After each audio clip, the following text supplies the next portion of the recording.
Hello guys, I have a new upgrade. In my previous vlog, sabi ko papalitan ko yung tint. Now, ito na yon.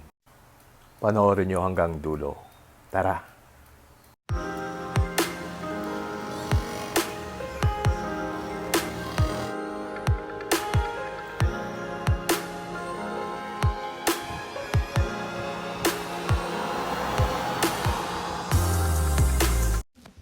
Ang napili natin yung X-Film na ceramic tint. Ito yung tint na made in Singapore.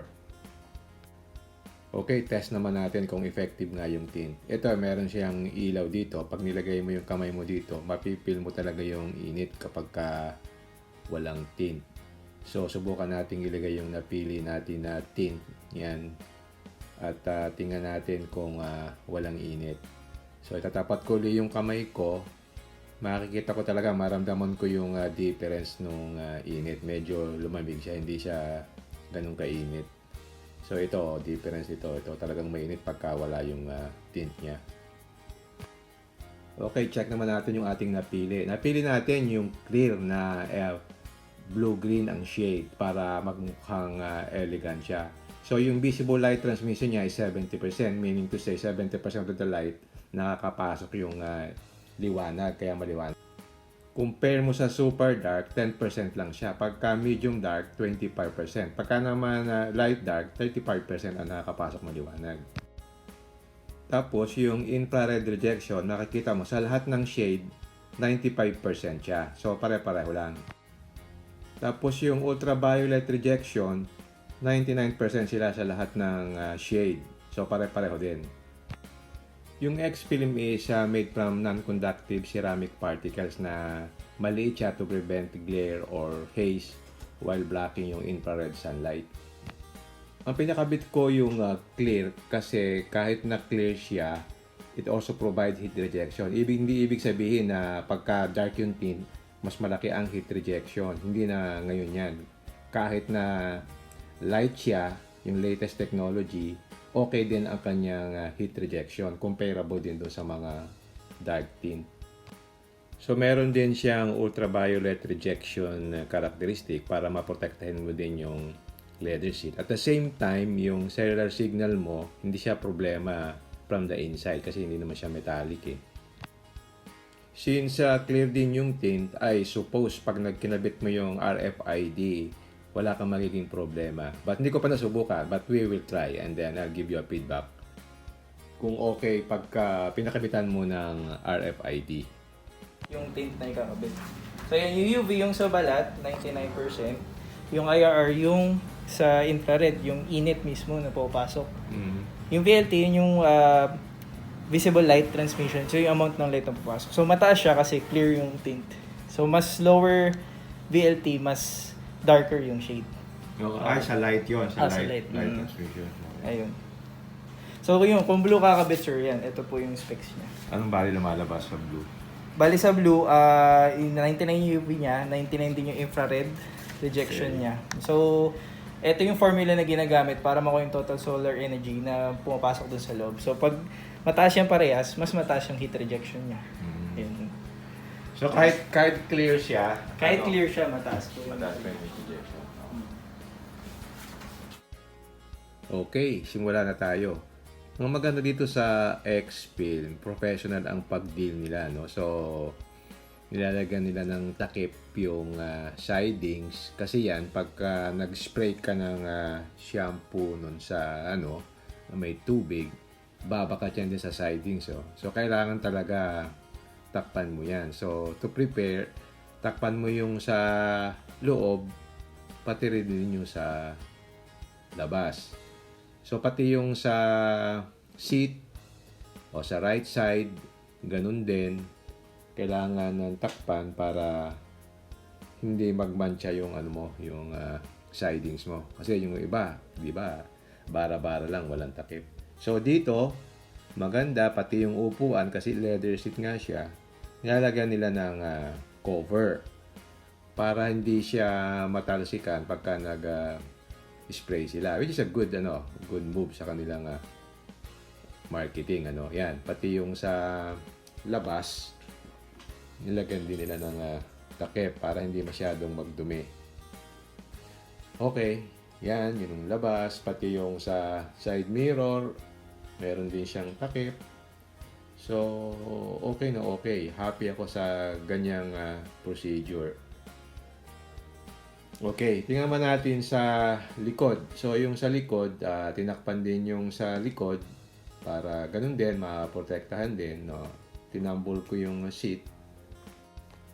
Dito naman sa tailgate, tinatanggal nila yung cover dito para mailagay nila yung tint ng mas maganda. So, pag tinanggal mo to, madali lang naman siyang tanggalin. Nandoon yung third brake light. O yan o, tinanggal na nila. Lalabas yung third brake light.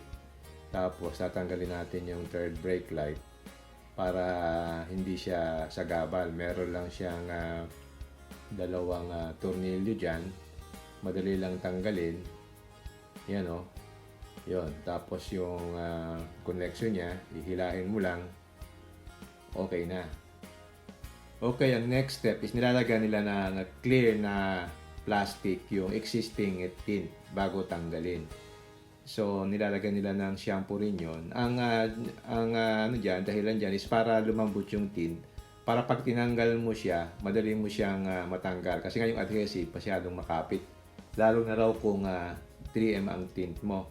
So, usual, ikakapit mo rin yung plastic na ganyan. Tapos, papabayaan mo siyang magstay for about 30 to 45 minutes para lumambot yung tint, para pag hinila mo, hindi sasama yung adhesive at madali mo siyang makukuha.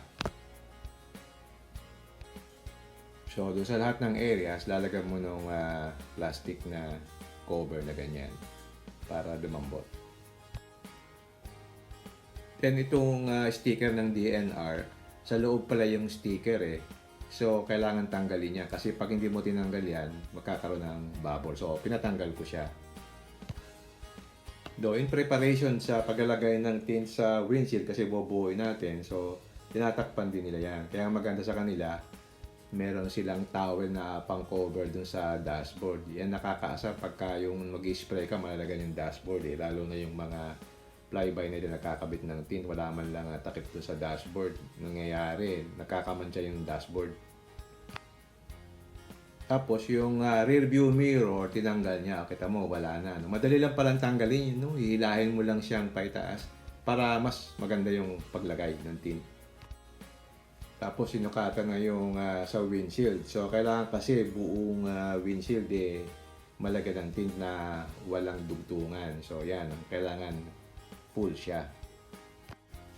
Okay, simulan nating tanggalin yung sa harap sa windshield, ano, yung pinaka-visor niya. Ito hindi nila nilagyan ito ng plastic kanina kasi maliit lang naman. Pero makikita mo dito, grabe yung kapit nung adhesive. Kasi nga 3M tint siya eh. So kitang-kita mo yung adhesive oh. Kapit na kapit siya. Mahirap siyang tanggalin. Since maliit lang na part naman siya, so mamaya na lang nila lilinisin yan. Pero mamaya, pakikita ko sa inyo yung difference nung may plastic na pinalambot niya at saka itong wala na ibang-iba talaga. Kitang-kita mo dito yung adhesive niya. Kasi kung malaki yung area, mahirap tanggalin din yung adhesive, matrabaho. Since maliit lang naman to, so okay lang.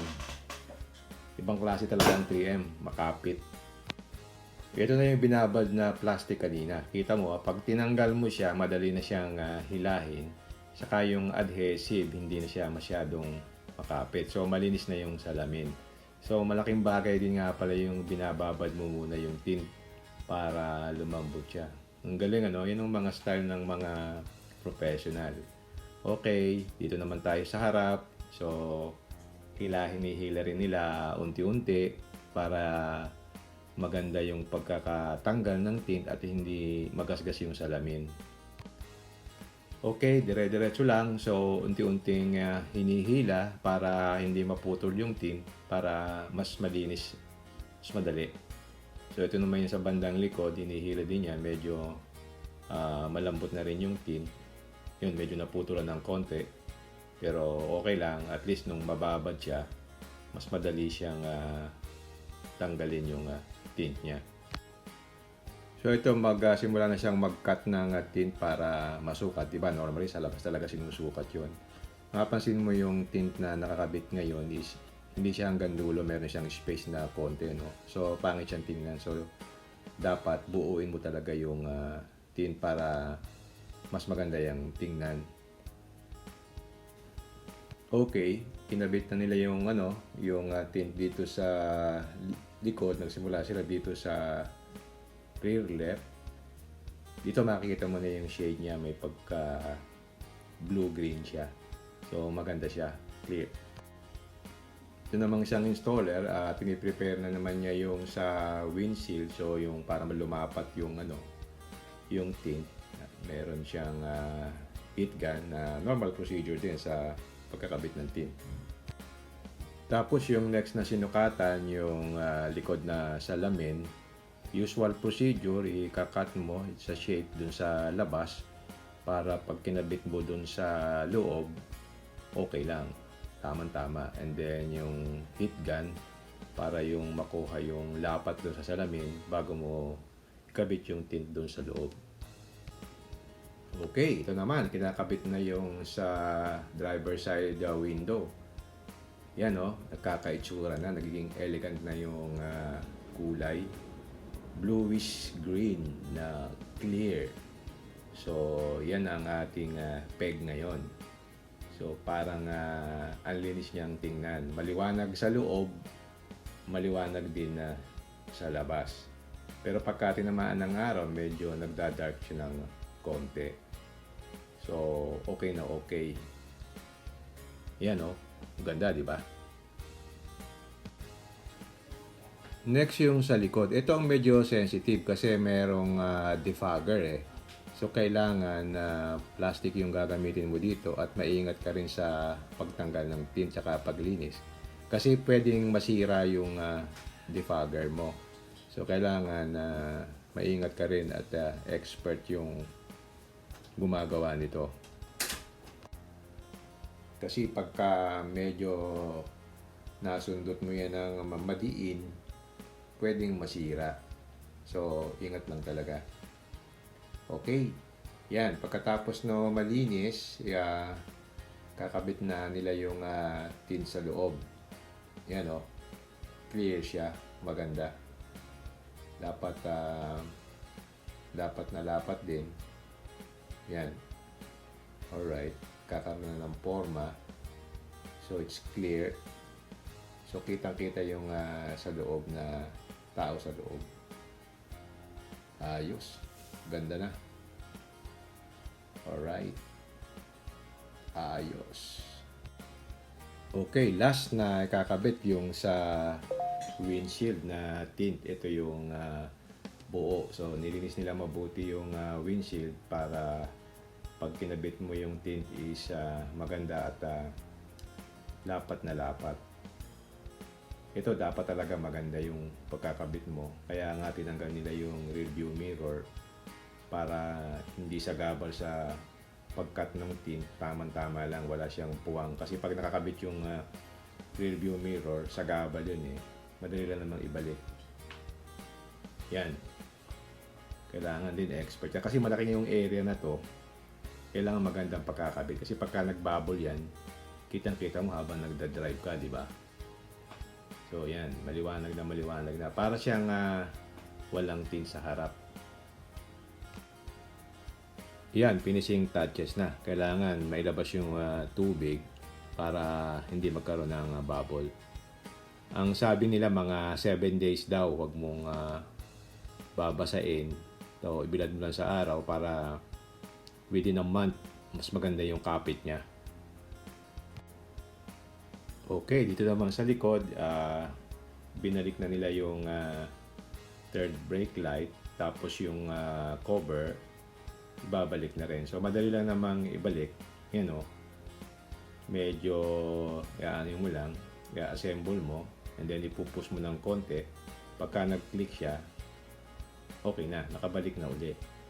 So, ganyan ang pagbalik. Tapos, nilagyan nila ng sticker na X-Film. Okay yung sticker maganda. Type ko yung sticker nila, hindi masyadong malaki. So, kailangan din nga pala wag mong ibababa yung, yung door for 7 days. Kaya nilagyan nila ng sticker yan. Okay to na reminder, naka-sticker yung mga controls mo para hindi ka magkamali na mabuksan mo yung, yung iyong window. Kasi nga, dapat sa 7 days, hindi mo siya buksan para hindi masira yung tint mo. Alright, ito na yung final product. That's the look pagka nasa loob ka ng garage. So, clear siyang tingnan. But when you take it out dito sa under the sun, lalabas yung kanyang grade na shade na parang bluish green. Yan, ganyan na magiging itsura niya. So, pag tinamaan ng araw, medyo nagka-darken ng konti, pero it's still visible pa rin yung light. So, maliwanag na maliwanag. So, pagka umuulan at saka gabi, hindi problema. At the same time, nagkaroon siya ng clean and elegant look. So, napalitaw ko yung look na gusto ko sa kanya. Malinis, simple, at elegant. Tapos yung heat rejection, maganda. So, kahit maliwanag ang tint, hindi siya nagiinit sa loob kagad-agad. So, okay siya so far. So, I will be reviewing this in the coming days. Tingnan natin, POV drive sa gabi, kung anong itsura niya sa gabi. So, shout out nga pala kay Bud's Car Parts and Accessories dito sa Marikina. Siya yung nagkabit ng tint ko. So, okay yung service nila at madaling kausap. So, hanapin nyo si Jack, yung may-ari, and then magpa-appointment kayo. So, ito yung address niya. Makita nyo siya sa Waze. So, kailangan lang may appointment kasi they can only accommodate one car at a time. Okay, if you like this video, don't forget to subscribe, like, and share. Until next time, see you again in my next vlog. Bye!